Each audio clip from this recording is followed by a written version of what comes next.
Ассалаумағалейкум, құрметті ғылым және ауыл арнасының көрермендері. Сіздермен бірге мен Нұрғиса Қыдырбайұлы. Бүгін біз ешкі қорадамыз. Сіздерге жаңа ешкі қора, әлі де құрылыс жалғасып жатыр, әлі де салынып жатыр. Сол ешкі қораны сіздерге бір көрсетіп, өз сіздердің ойларыңызды білгім келеді, әрі біреуге өзіңнің білетін пайдалы ақпараттармен бөліскім келеді. Ал, бастаймыз.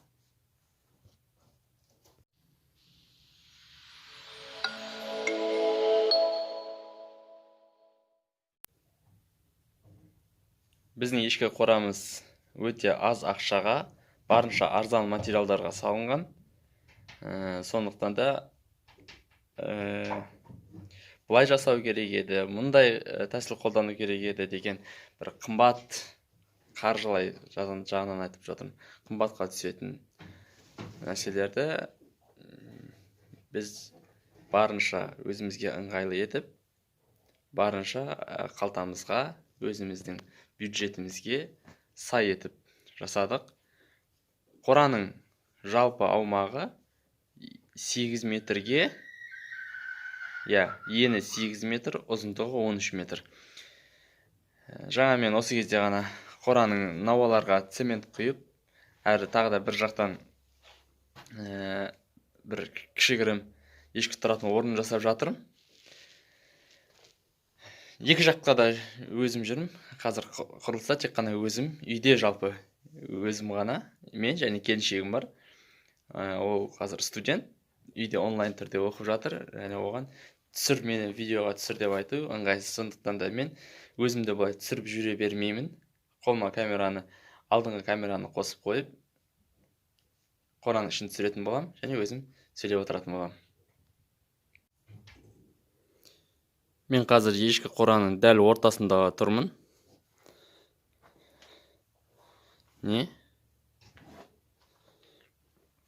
Мынау жаққа біздер тағы да бір мынандай ешкі тұратын орын жасап жатырмыз. Жалпы қораның екі кіріп шығу есігі бар. Біреуі міне тұр, және екіншісі мұнда. Басты принцип ешкілердің арасына кірмеу болды бізде. Басты мақсатымыз жем салғанда да, шөп салғанда да ешкілерге кірмеу. Және де мынандай сауын орны, және сауын орнында ешкі тұрмау керек деген ұстанып, соған байланысты салғанбыз. Мына жерде есік бар. Бірінші сауын орнын түсіндіре кетейін. Алдыңғы аппаратпен сауатын орын сияқты бұл да жасалған, бірақ мұнда әлі аппаратқа тоқ тартылған жоқ. Бірақ электр тоғы бұл жерде бар, свет жанып тұр. Екі ешкіге ортасының өлшемі қазір мен нақты білмеймін, бірақ әзір өлшейміз. Бұл жер аппаратқа арнап жасалған ортасы. Яғни сауын аппараты бұл жерге сүйу керек, шамамен 45 сантиметрдей орын.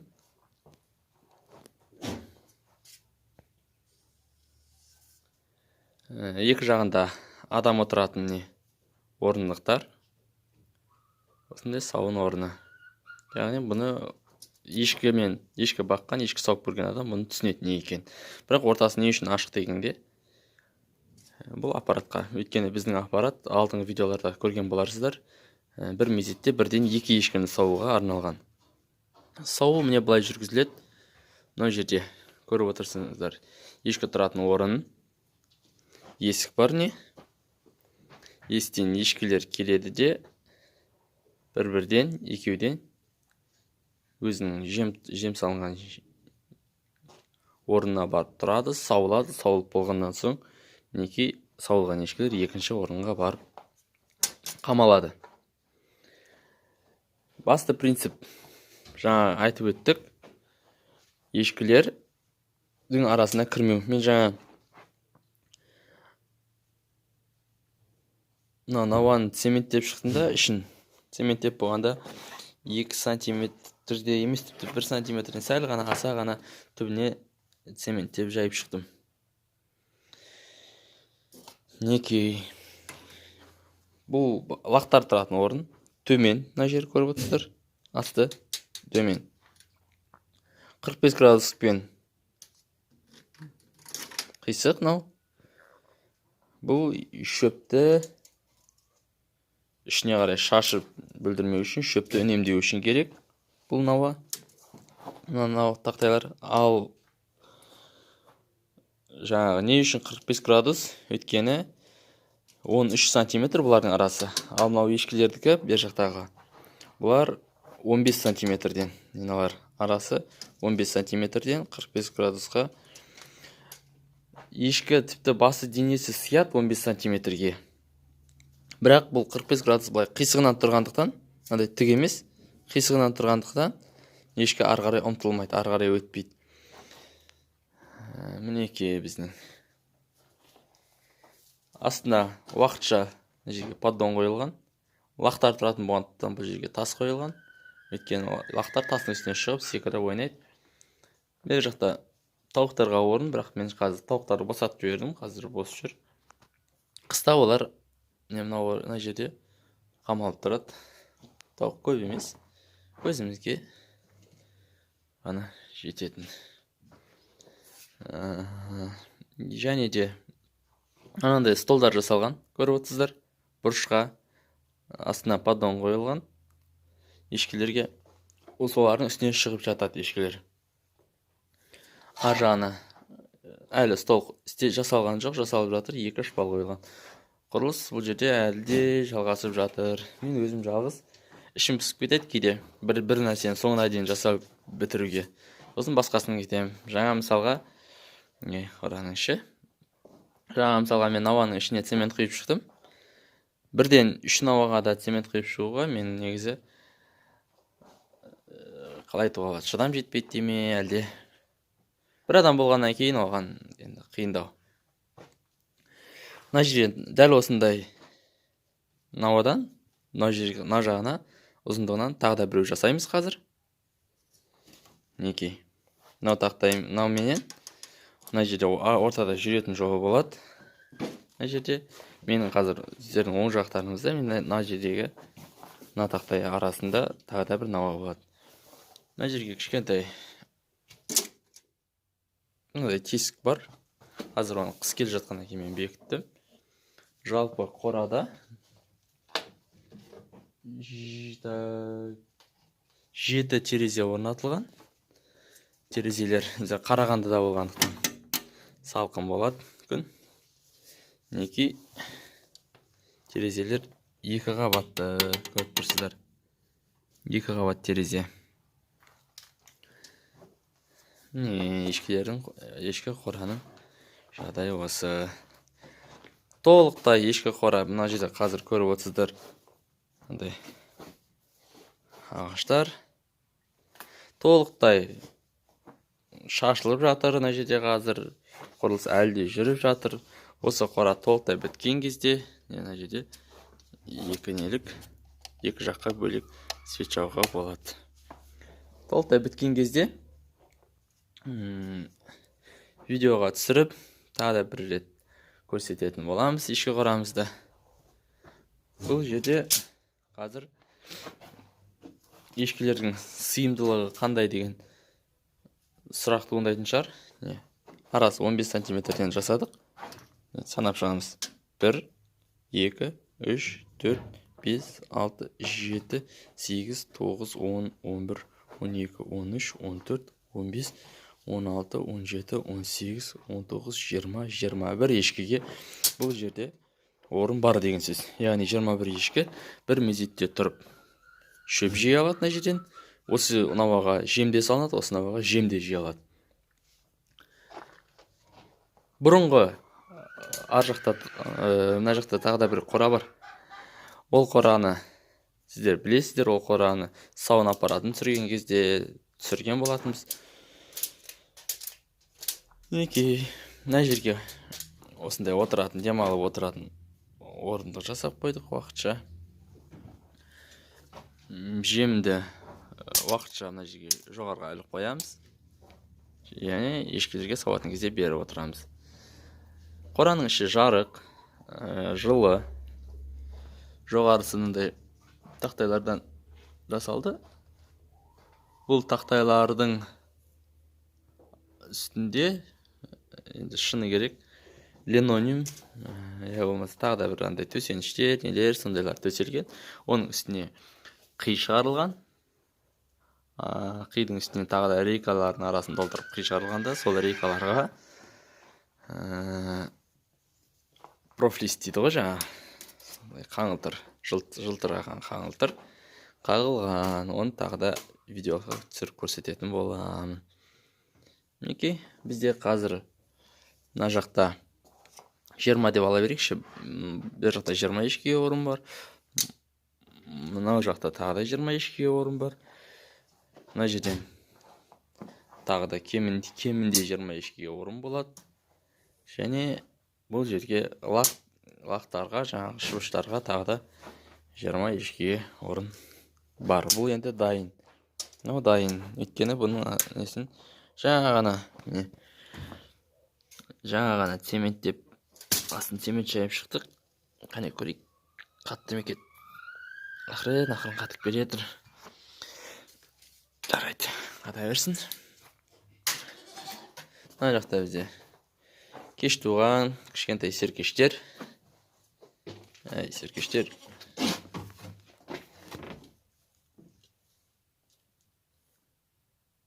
Окей. Осындай серкештер. Олар өріске шыққан жоқ бүгін. Бүгін емес, енді олар шықпай тұрғанына біраз болды. Жем жеп жатыр. Мінекей. Осылайша ағаштарды қазір мен мына жерге орналастырамын мынандай қылып. Шыны керек, құрылыс материалдары арзан емес.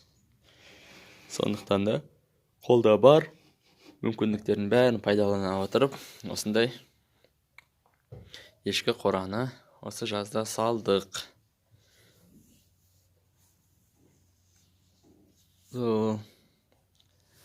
Бұл ешкі қораны салуға атсалысқан, көмектескен барлық бауырларыма, достарыма, ағаларға, бөлелерге, жиендерге алғысымызды айтамыз. Мінекей.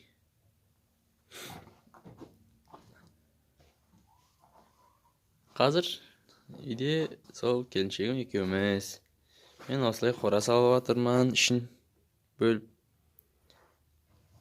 Келіншегім онлайн оқып жатыр.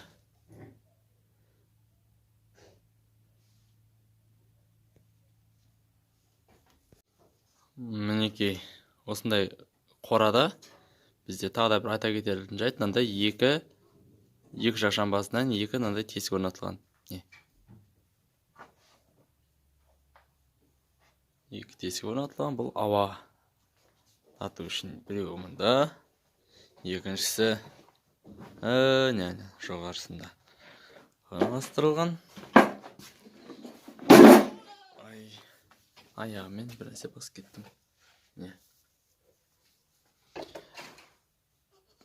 Қораның бір жақ қабырғасы, яғни ең жағынан, ұзындық жағынан кешіресіздер. Ана есік тұрған қабырға бұл сабан кірпіштен жасалған. Ал қалған жағы шлак араластырылған цемент. Шлак дейді ғой енді. Солай құрылған. Неге ол жақ олай жасалған? Өйткені келесі жылы мүмкін бұзып ары қарай созармыз деген ойменен, сондай ниетпенен жасалған. Және тағы да бір айта кететін бір жайт, мен жаңа науаның астына 2 сантиметр, 1,5 сантиметр цемент құйдым дедім ғой. Ол науаның асты сондай биік болу керек деген сөз емес.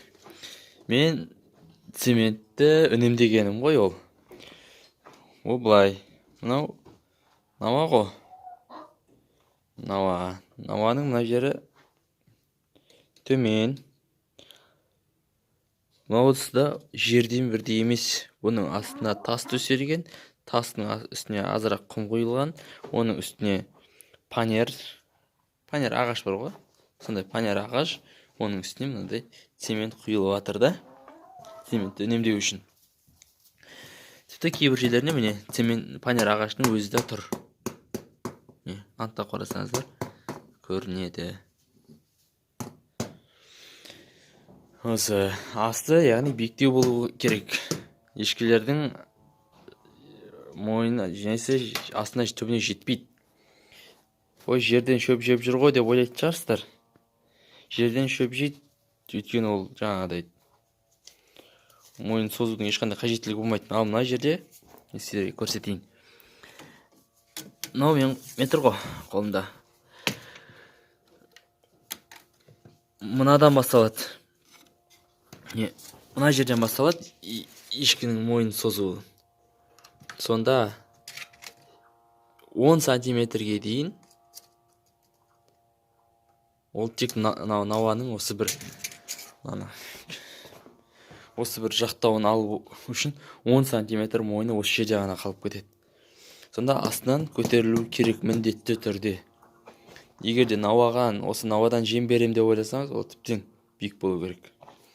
Біз басты бағытты бізге күшті жемге саламыз да, шөпті тек күйіс қайыру үшін ғана береміз. Өйткені бізге сүт маңызды. Сауылған сүтті мына жерге шелек қойып, осы жерге іліп қоямыз.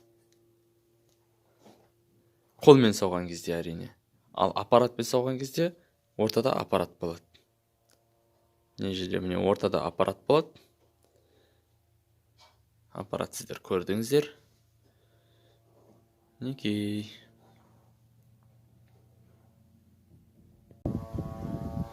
Мынау қораның үстіңгі жағы, мынау ұзын жағы, 6 метрлік жағы. Бұл 6 метрлік профилист. Ар жағы енді 3 метрлік жағы бар.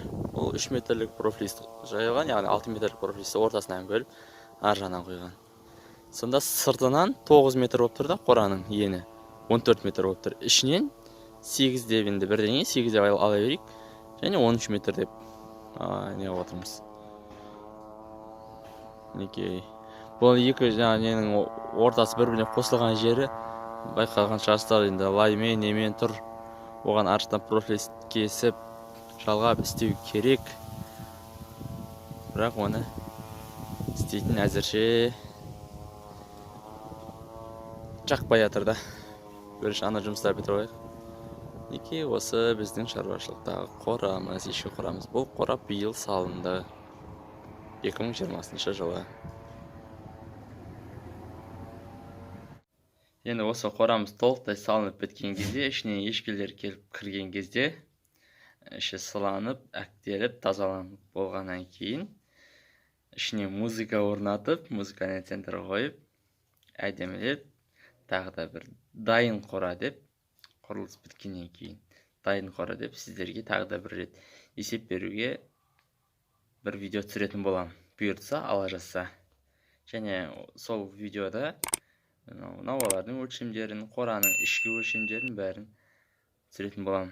Нақты сіздерге не нәрсе қызық болып тұрғанын осы видеоның комментарий бөлімінде жазсаңыздар болады. Келесі видеода соған қолымыздан келгенше, білгенімізше, шамамызша жауап жазатын боламыз, соны видеоға түсіретін боламыз.